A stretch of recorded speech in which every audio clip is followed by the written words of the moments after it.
Apocalipse capítulo 19, versículos 17 até capítulo 20, versículo 3, diz assim a palavra do Senhor.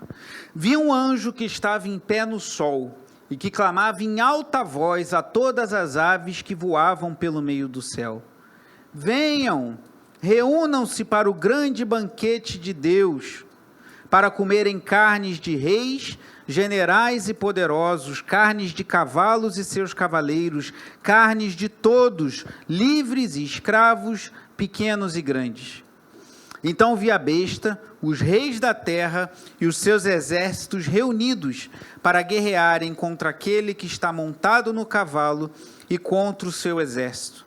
Mas a besta foi presa, e com ela o falso profeta, que havia realizado os sinais milagrosos em nome dela, com os quais ele havia enganado os que receberam a marca da besta e adoraram a imagem dela. Os dois foram lançados vivos no lago de fogo, que arde com enxofre. Os demais foram mortos com a espada que saía da boca daquele que está montado no cavalo. E todas as aves se fartaram com a carne deles. Vi descer dos céus um anjo que trazia na mão a chave do abismo e uma grande corrente. Ele prendeu o dragão, a antiga serpente, que é o diabo, Satanás, e o acorrentou por 1000 anos.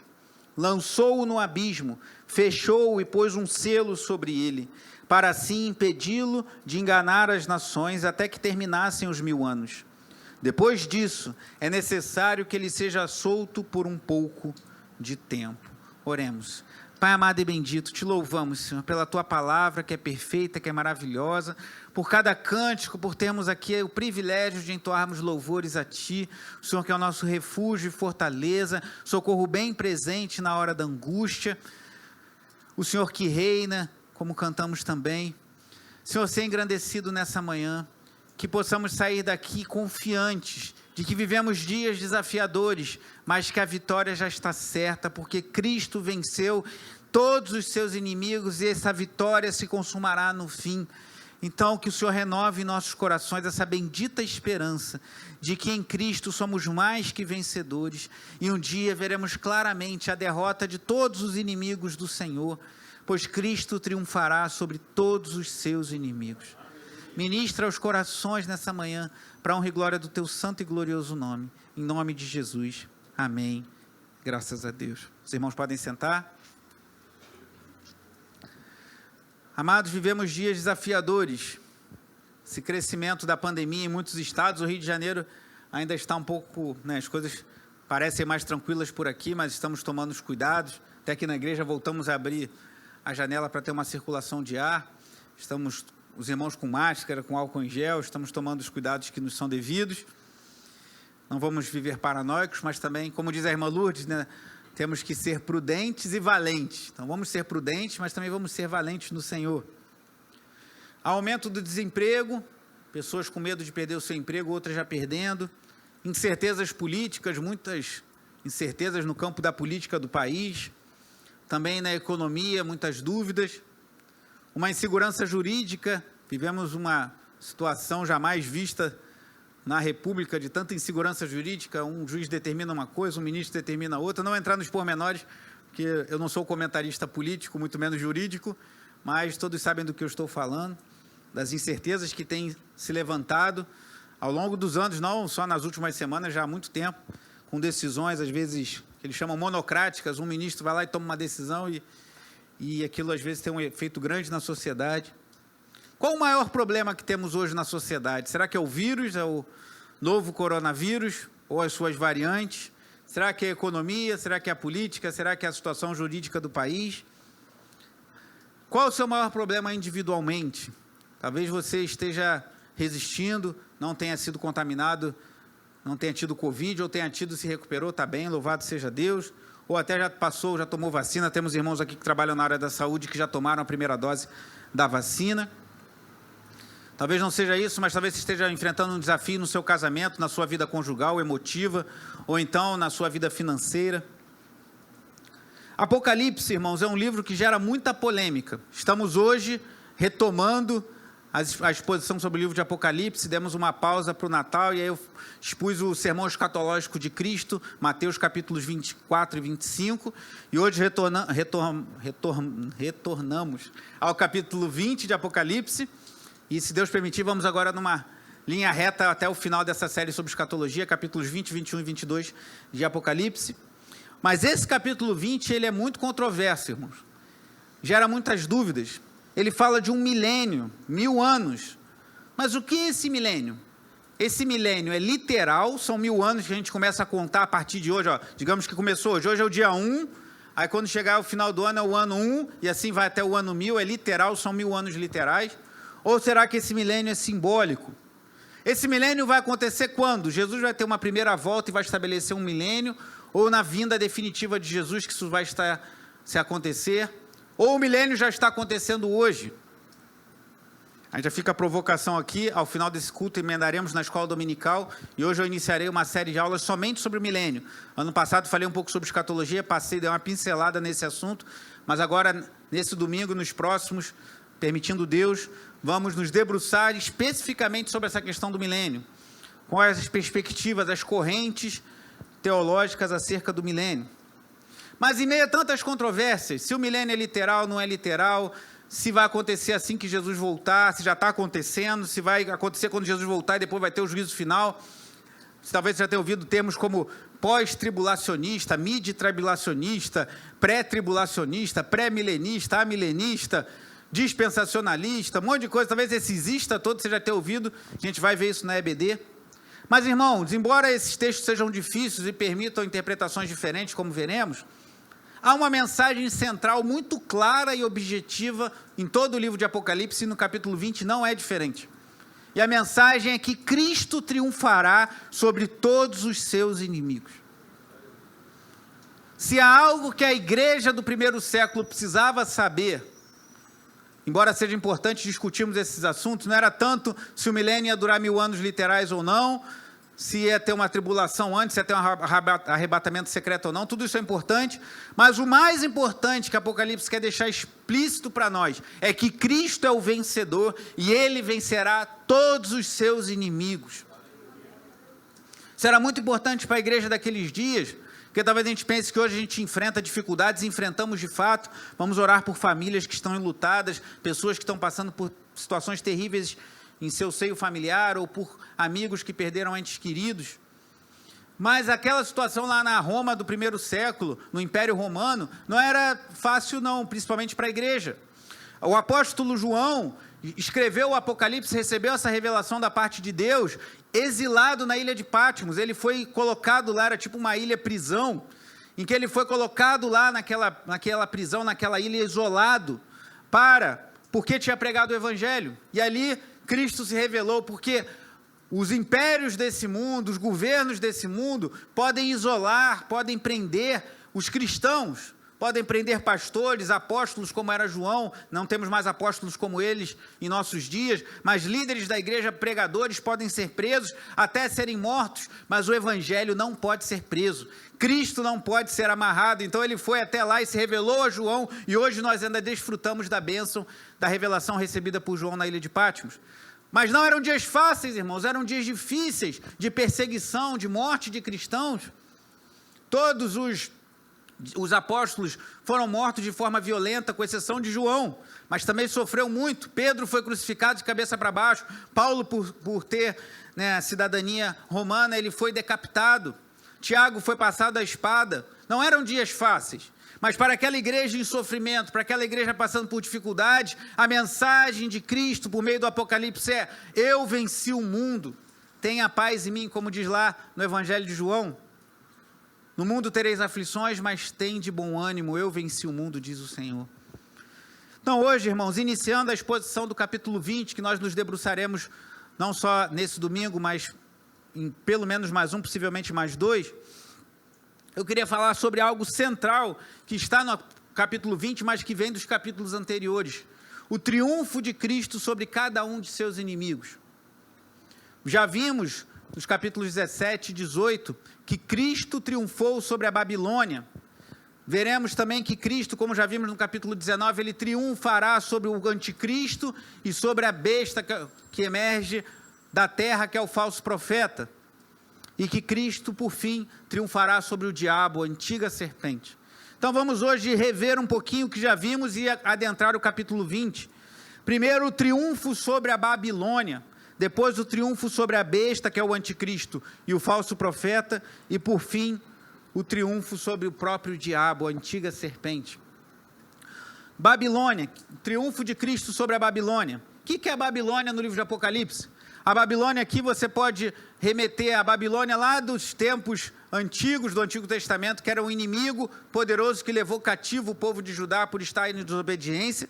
Também a Roma dos dias de Jesus, que era um império poderoso que estava se levantando contra a igreja de Cristo. E também nos nossos dias o mundo, irmãos. Eu estava orando por essa mensagem, estava pensando assim, como o nosso mundo é hostil, como o nosso mundo está se tornando mal, irmãos. Como o nosso mundo, como eu falei semana passada do texto de Isaías 5, chama mal de bem e bem de mal, chama todo tipo de transgressão, de relacionamento. Esses dias eu via uma foto, procurando notícias, aí apareceu uma foto de um ator, devia ter quase 50 anos, se relacionando com um jovem de 20 e poucos anos. Isso acontecia normalmente na Grécia, irmãos, era comum homens mais velhos se relacionarem, terem relacionamento homossexual com jovens adolescentes. Estamos voltando aos tempos antigos. Tanta coisa ruim tem acontecido. Eu ouvi um pregador que falava que coisas que há 20 anos atrás eram consideradas absurdas, hoje estão se normalizando. Ele falava também coisas que há 20 anos atrás as pessoas tinham vergonha de dizer que faziam porque as pessoas pecavam. Há 20 anos atrás, há 30 anos atrás, há 50 anos atrás, mas faziam escondido. Hoje as pessoas fazem, expõem, botam nas redes sociais, ainda bem exposto assim, a sua imoralidade, a sua sensualidade, os seus devaneios, as suas loucuras.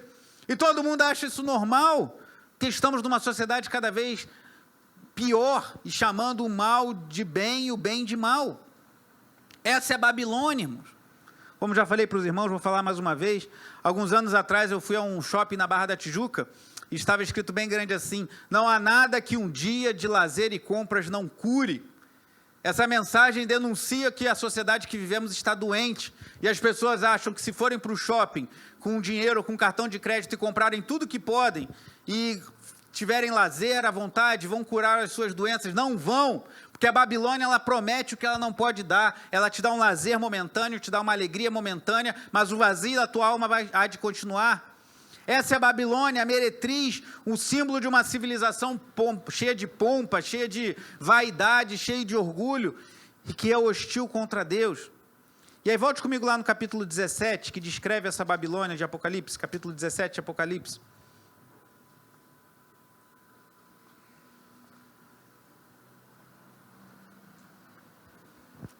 Quem é essa Babilônia?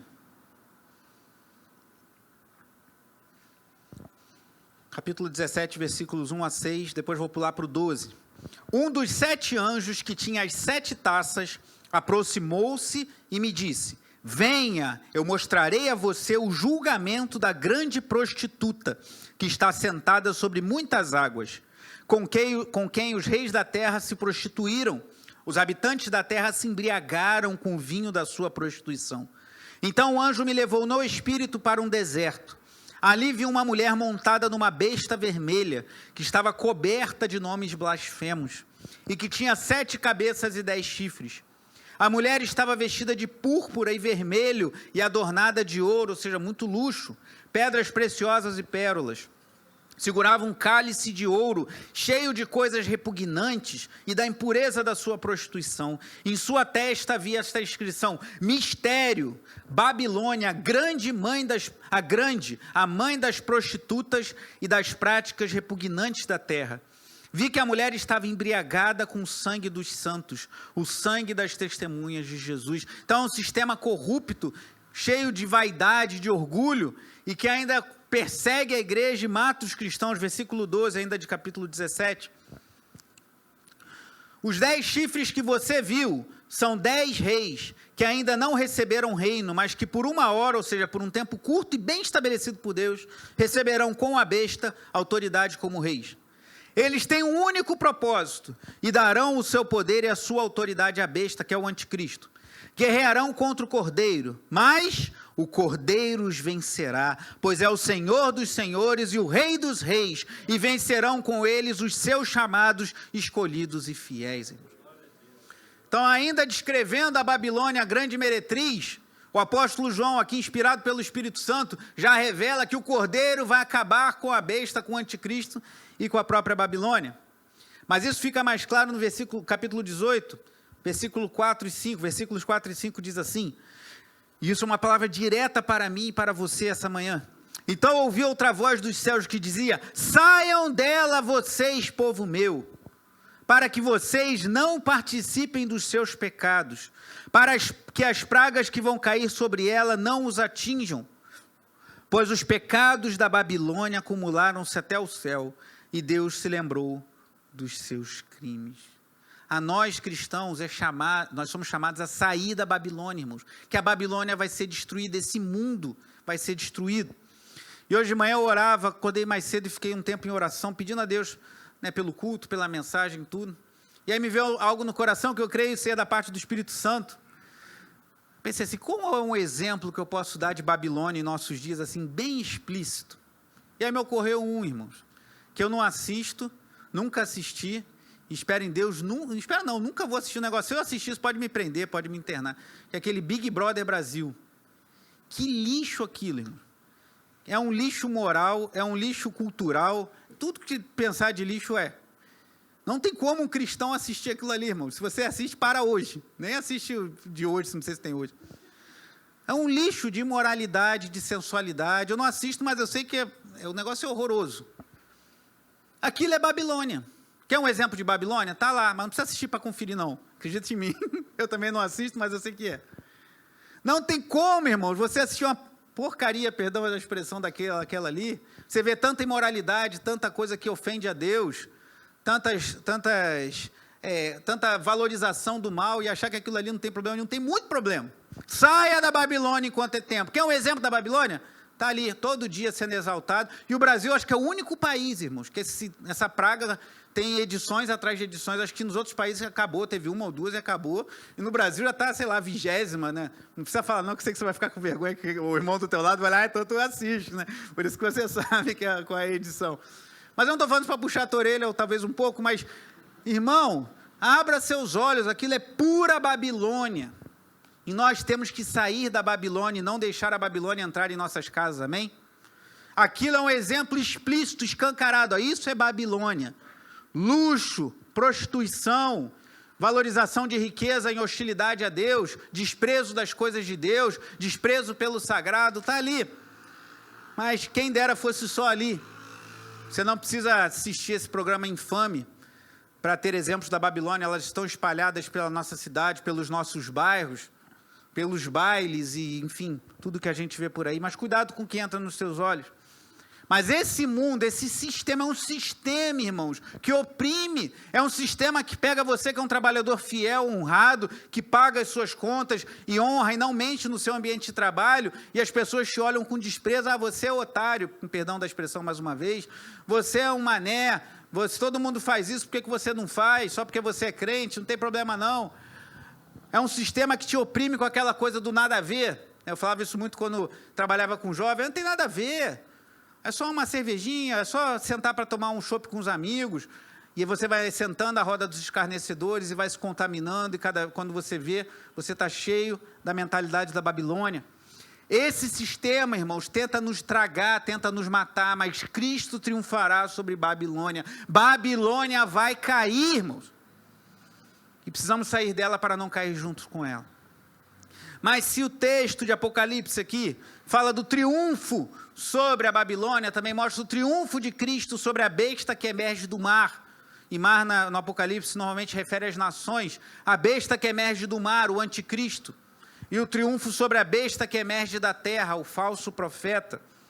Eles aparecem no capítulo 13. Volte um pouco aí em Apocalipse até o capítulo 13.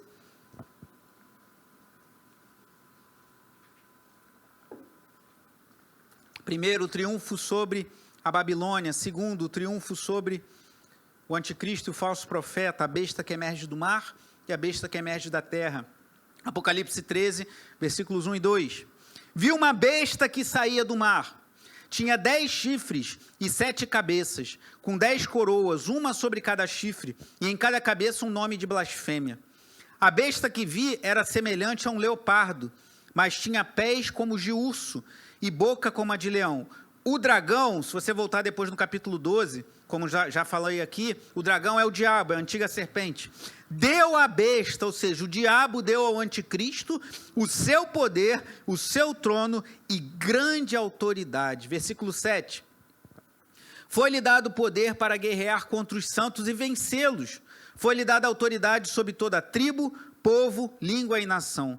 Todos os habitantes da terra adorarão a besta, a saber, todos aqueles que não tiveram seus nomes escritos no livro da vida do Cordeiro, que foi morto desde a criação do mundo. Então essa é a besta que emerge do mar, é o anticristo. Como eu já falei também aqui nessa exposição de Apocalipse, o diabo, ele quer imitar Deus em tudo.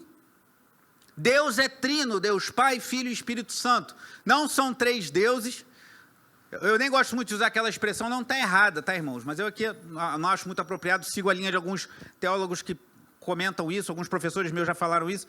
Primeira pessoa da Trindade, segunda pessoa da Trindade, terceira pessoa da Trindade, que isso já sugere, parece alguma subordinação, porque normalmente o primeiro é maior do que o segundo e o segundo maior do que o terceiro, mas Deus Pai, Filho e Espírito Santo são um só Deus, sem diferença, uma só essência, 3 pessoas, e Deus Pai não é superior ao Filho, eles têm funções diferentes. O Espírito Santo que habita em nós, isso influencia inclusive as nossas orações. Nós não podemos orar ao Pai. Pai, eu te agradeço porque o Senhor foi para a cruz. O Pai não foi para a cruz. Quem foi para a cruz foi o Filho. Não podemos orar a Deus pedindo, falando que Cristo está habitando hoje em nossos corações, pois quem habita e convence do pecado, da justiça e do juízo é o Espírito Santo. Eles têm funções diferentes, são pessoas diferentes, mas um só Deus.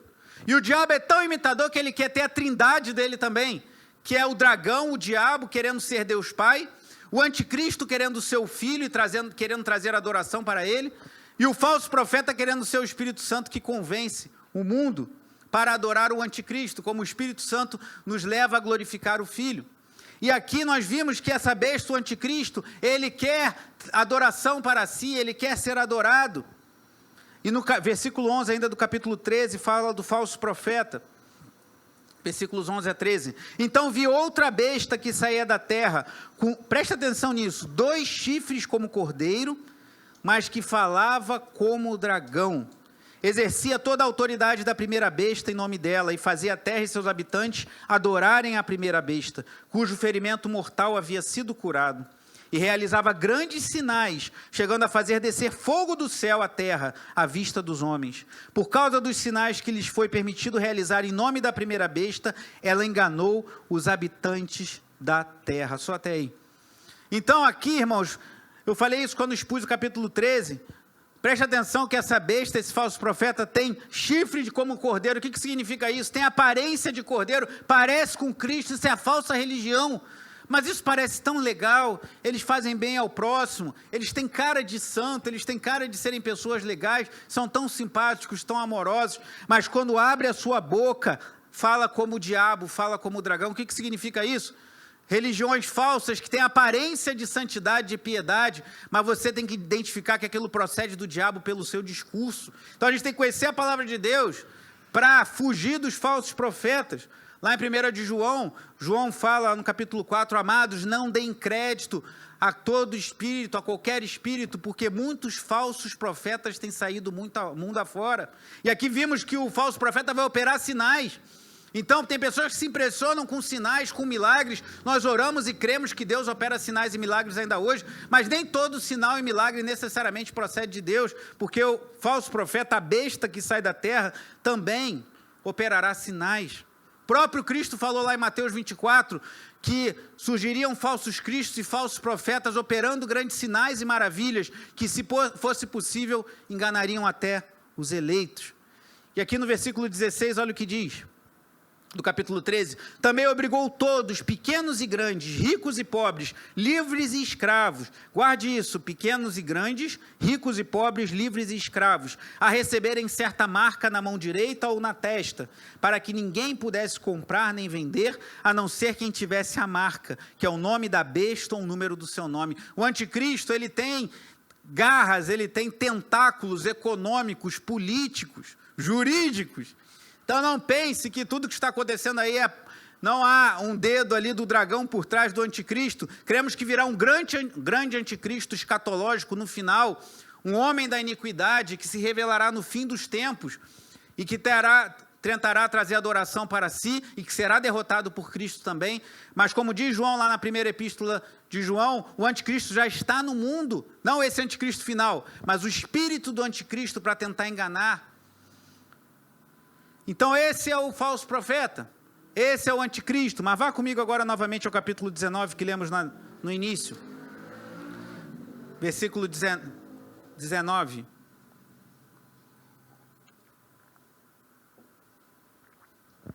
Vamos ler primeiro o versículo 17. Lembra que no capítulo 13 eu falei que fala de reis e poderosos, livres e escravos? E olha o que diz Apocalipse 19, 17. Vi um anjo que estava em pé no sol e que clamava em alta voz a todas as aves que voavam pelo meio do céu: venham, reúnam-se para o grande banquete de Deus, para comerem carne de reis, generais e poderosos, carne de cavalos e de seus cavaleiros, carne de todos. E agora bem parecido com o que vimos lá no capítulo 13, livres e escravos, pequenos e grandes. Então aqueles que seguirem o falso profeta, aqueles que tiverem a marca na mão, ou seja, fizerem as coisas de acordo com o diabo, com o poder do diabo concedido ao anticristo, pensarem conforme o príncipe desse mundo, serão destruídos no fim, irmãos. E continua o versículo 19. Então vi a besta, os reis da terra e seus exércitos reunidos para guerrearem contra aquele que está montado no cavalo e contra o seu exército. Mas olha o que acontece, verso 20. Mas a besta foi presa e com ela o falso profeta, que havia realizado os sinais milagrosos em nome dela, com os quais ele havia enganado os que receberam a marca da besta e adoraram a imagem dela. Os dois foram lançados vivos no lago de fogo, que arde com enxofre. Os demais foram mortos com a espada que saía da boca daquele que está montado no cavalo. E todas as aves se fartaram com a carne deles. Sabe o que significa, irmãos? Aquela besta, esse anticristo que vai surgir, ele vai ser destruído por Cristo. Esse falso profeta que engana as nações vai ser destruído por Cristo. Você vê que eles se preparam para a batalha, mas não tem batalha, irmãos. Porque Cristo chega e destrói todos eles. Então Jesus vai triunfar sobre a Babilônia, sobre o sistema desse mundo. E Jesus vai triunfar sobre o anticristo e sobre o falso profeta. E por fim, o último ponto, agora entrando no capítulo 20, no qual vamos nos debruçar na aula de escola dominical daqui a pouco, e também nas próximas pregações. O triunfo sobre o diabo, o dragão, a antiga serpente. Diz assim o capítulo 20. Vi descer dos céus um anjo que trazia na mão a chave do abismo e uma grande corrente. Ele prendeu o dragão, a antiga serpente, que é o diabo Satanás, e o acorrentou por 1000 anos. Lançou-o no abismo, fechou-o e pôs um selo sobre ele para assim impedi-lo de enganar as missões. Aí chegamos aos benditos 1000 anos. O que isso significa, irmãos? Qual o significado desses 1000 anos? Vamos detalhar isso na aula da escola dominical. Mas eu vou adotar aqui, eu vou direto para a corrente que eu tenho seguido nessa exposição de todo o livro de Apocalipse, que é conhecida como amilenismo. Eu vou falar sobre isso na aula. Que entende que os 1000 anos, eles são simbólicos, como todos os números do livro de Apocalipse. O livro de Apocalipse está repleto de números simbólicos. E por que os 1000 anos não seriam simbólicos?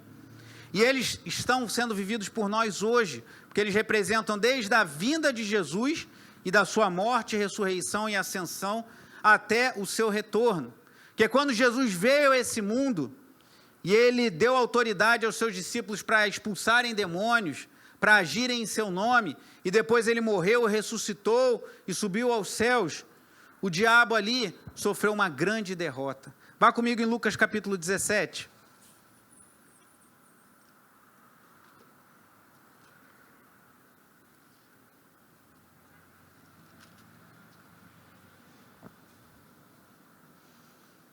Perdão, Lucas capítulo 10, versículo 17.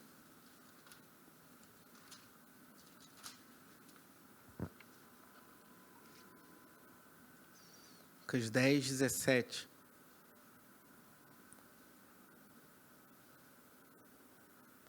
Diz assim, Lucas 10, 17 em diante. Os 72 voltaram alegres e disseram: Senhor, até os demônios se submetem a nós em teu nome. Ele respondeu: eu vi Satanás caindo do céu como relâmpago. Eu dei a vocês autoridade para pisarem sobre cobras e escorpiões e sobre todo o poder do inimigo. Nada lhes fará dano. Contudo, alegrem-se, não porque os espíritos se submetem a vocês, mas porque seus nomes estão escritos nos céus. Naquela hora, Jesus, exultando no Espírito Santo, disse: eu te louvo, Pai, Senhor do céu e da terra, porque escondeste essas coisas dos sábios e cultos e as revelaste aos pequeninos. Sim, Pai, pois assim foi do teu agrado. Então nós cremos, irmãos, quando Jesus veio a essa terra, iniciou seu ministério e deu autoridade sobre os demônios ali, concluindo com a sua morte na cruz e a sua ressurreição ao terceiro dia, a sua ascensão, o diabo foi lançado fora dos céus. E é o que você vai ver no capítulo 12 de Apocalipse, que fala da mulher que teve um filho, que ali nós cremos que é a vinda de Jesus, e o dragão se posicionou na frente dela para devorá-lo, mas ele não conseguiu.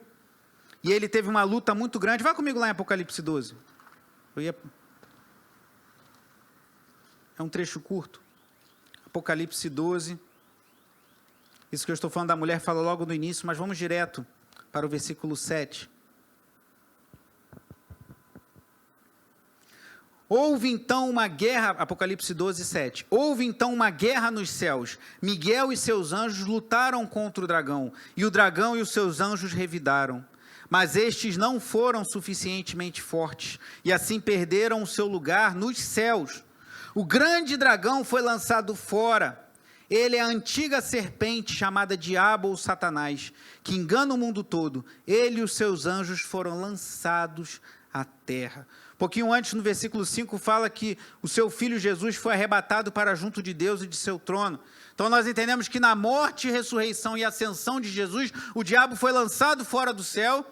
E aí aparece o capítulo 20, porque uma das coisas que a gente vai ver nas aulas é que muitas pessoas têm dificuldade porque leem o livro de Apocalipse como se fosse cronológico, um evento após o outro. Mas não necessariamente a leitura deve ser essa.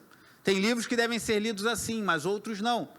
Nós estamos estudando o Apocalipse como 7 sessões paralelas, então conta a mesma história diversas vezes. Então aqui fala da morte, do nascimento, da morte, da ressurreição de Cristo e da sua ascensão aos céus. Quando chega lá no capítulo 20, volta a esse assunto novamente, que é o início de uma nova sessão, porque Jesus subiu aos céus e veio um grande anjo, que lembra que ele tinha uma chave na mão, que é a chave do abismo e uma corrente, e ele amarrou o diabo.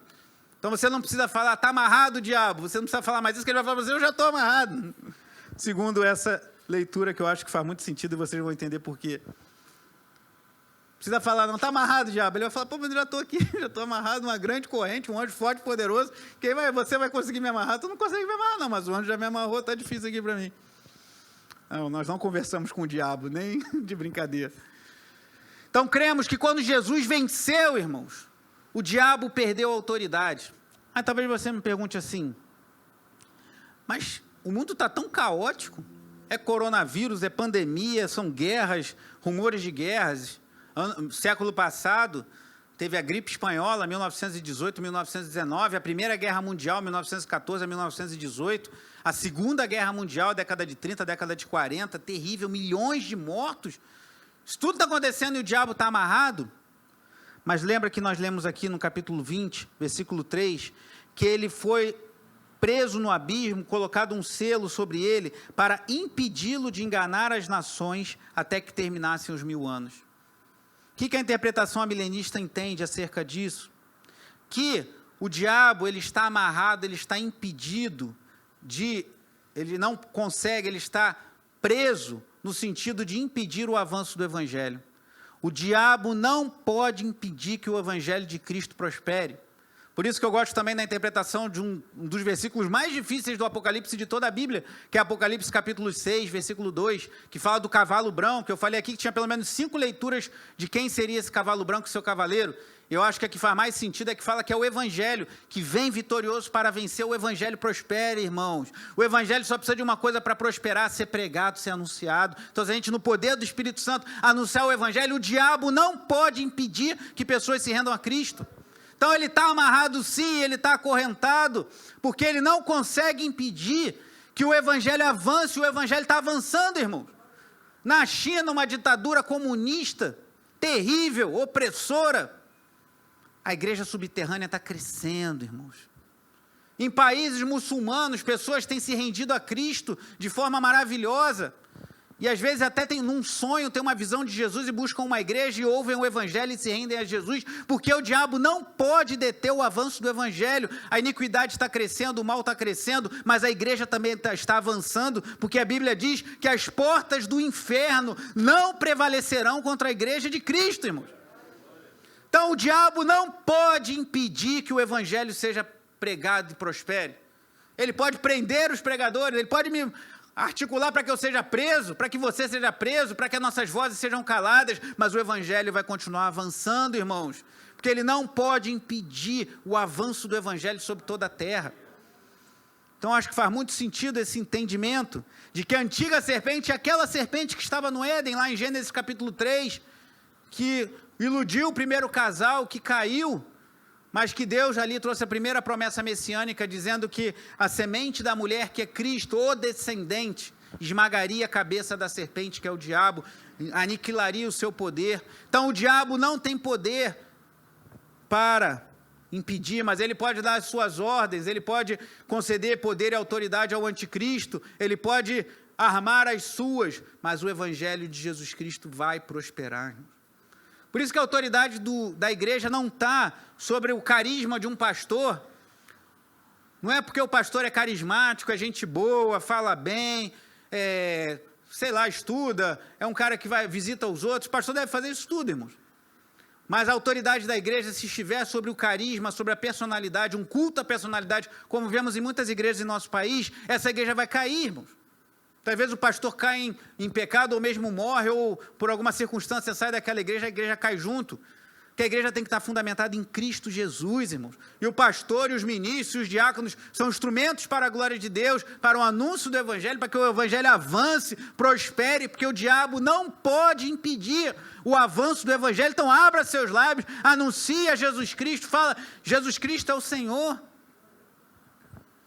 Esses dias eu estava conversando com um homem que é quase ateu, sabe? Aquele que parece que ele é ateu, mas não tem coragem de reconhecer que não acredita em Deus.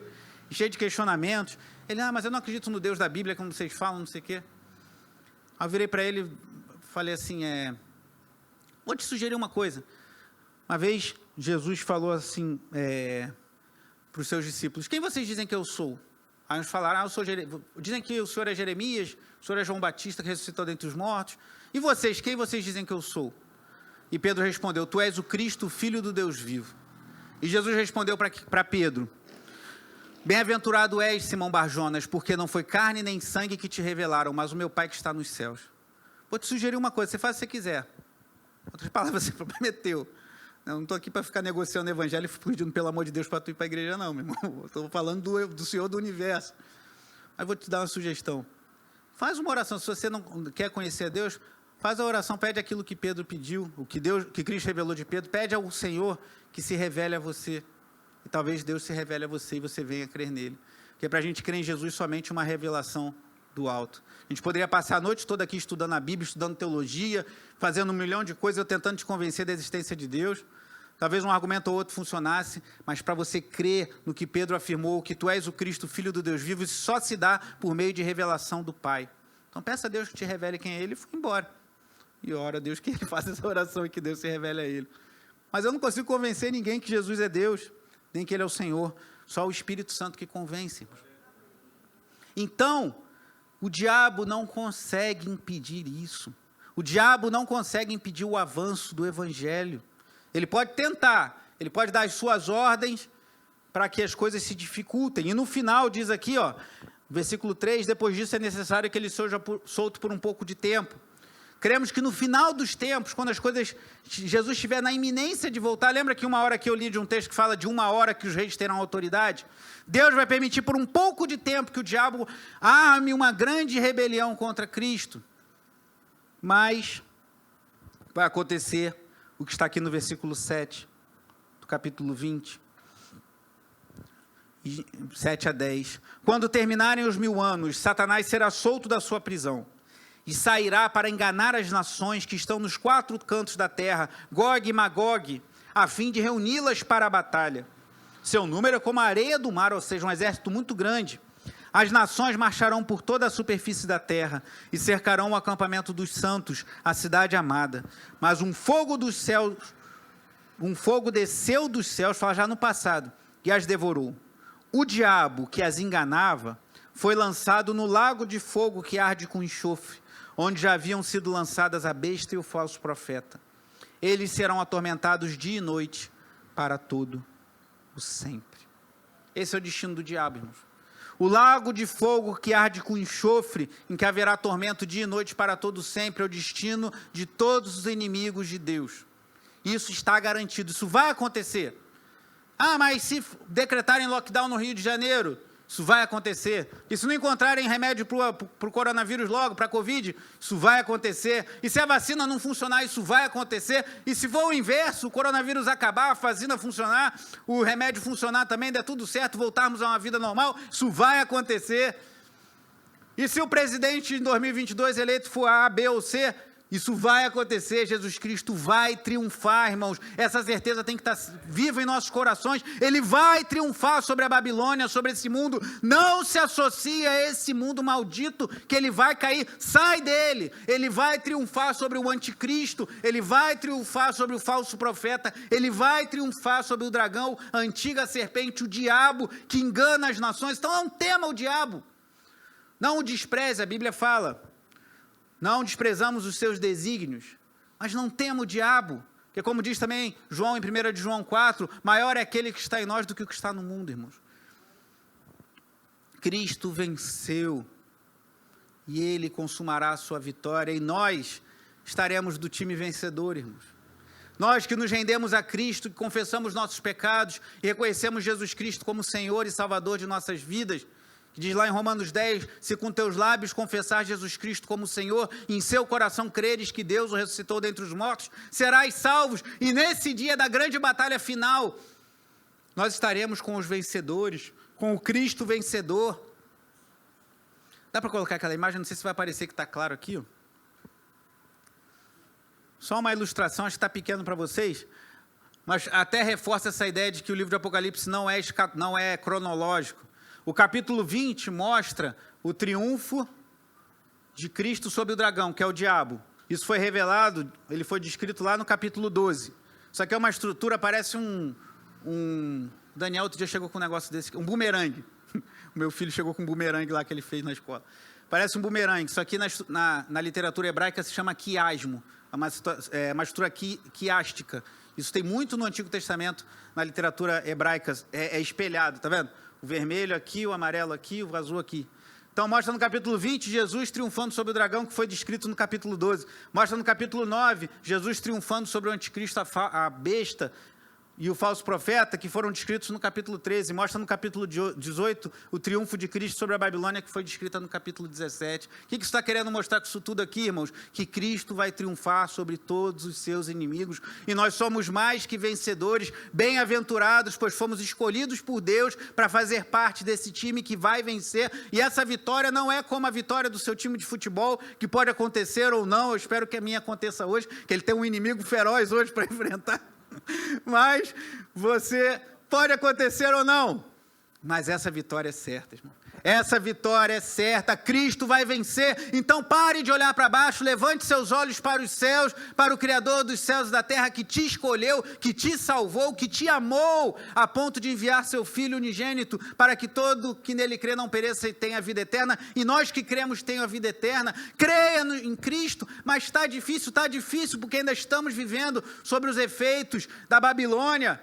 Ainda tem o espírito do anticristo, embora o anticristo final ainda não tenha se revelado, há um espírito contrário a Cristo ainda em nossos dias. Vivemos dias maus, dias difíceis, mas a vitória de Cristo é certa, irmãos. Essa é a nossa esperança. Então peço ao Espírito Santo: Senhor, renova a minha esperança nessa manhã, renova a minha alegria em Cristo, renove minha certeza de que eu verei Cristo vencendo todos os seus inimigos, e eu terei o privilégio de estar no grupo vencedor, em que habitará em novos céus e nova terra. Nossa esperança é certa, essa bendita esperança, irmãos, e ela faz toda a diferença. Mas eu tenho que pagar a conta de luz. Veio muito caro, a minha veio, não sei a sua. Trabalhe e paga a sua conta de luz. Mas eu estou desempregado, ora a Deus que envia um recurso. Deus é poderoso para fazer coisas, Ele ouve as nossas orações. Mas o diabo tem se levantado contra mim. Lembra ele que ele está derrotado e que ele vai ser lançado num lago de fogo e enxofre. Fale para ele: eu te vejo lá no lago de fogo e enxofre, eu vou estar lá no céu rindo da tua cara. Ele é o inimigo, irmão, ele quer te matar, ele quer te destruir. Mas nós somos mais que vencedores em Cristo, irmãos. Nós somos mais que vencedores. Alegre-se no Senhor, exulte em Deus, pois a vitória de Cristo é garantida e nós teremos o privilégio de sermos participantes dessa grande vitória. Às vezes eu fico imaginando assim nas minhas viagens, o fogo da Babilônia subindo, ela sendo destruída, como é descrito no capítulo 18, irmãos. Vai ser destruído. Você vê, o ímpio está prosperando, o ímpio está crescendo, o ímpio está ganhando dinheiro, o ímpio está ganhando tudo. Se ele não se render a Cristo, ele vai sofrer a destruição. Engraçado que eu ouvia uma pregação do reverendo Leandro Lima sobre Apocalipse 20, e aí estava no meu celular YouTube naquela forma reduzida, e estava aberto um pesquisador com notícias, apareceu a imagem de um homem que eu tenho muitas reservas em relação a ele, mas claro que eu não vou revelar quem é. E eu olhei para aquela foto dele e ouvi na pregação, eu falei: ah, varão, se tu não se arrepender dos seus pecados, são muitos, estão se acumulando seus crimes até os céus. Pode ser que você ainda tenha algum poder, alguma autoridade sobre a nossa terra nesses tempos aí, nos anos em que você estará exercendo a sua função. Mas se você não se arrepender, você vai sofrer um juízo muito vigoroso da parte de Deus. Você vai ser destruído. Porque você tem feito muito males a muitas pessoas. Calma que eu não vou falar quem é, mas... Só para te adiantar, não é o presidente Bolsonaro, nem é o ex-presidente Lula, tá? Só para você ficar tranquilo, é outra pessoa. Pronto. Nem é o Sérgio Cabral. Mas... fiquei olhando assim e falando: vai achando que você está com a bola toda, que você manda muito. Pode continuar, Pode continuar fazendo os teus aí, você não se arrepender dos seus pecados, você vai ver o juízo do Cordeiro e nós nos alegraremos no Senhor. Ore pelos perdidos, irmãos, porque o juízo que virá sobre eles será muito severo. Não vai ser fácil habitar no lago que arde com enxofre, mas se eles continuarem rejeitando a Deus, não haverá outro caminho. Mas nós temos a oportunidade de nos rendermos a Cristo, e isso deve alegrar nossos corações. Feche seus olhos, curve sua cabeça.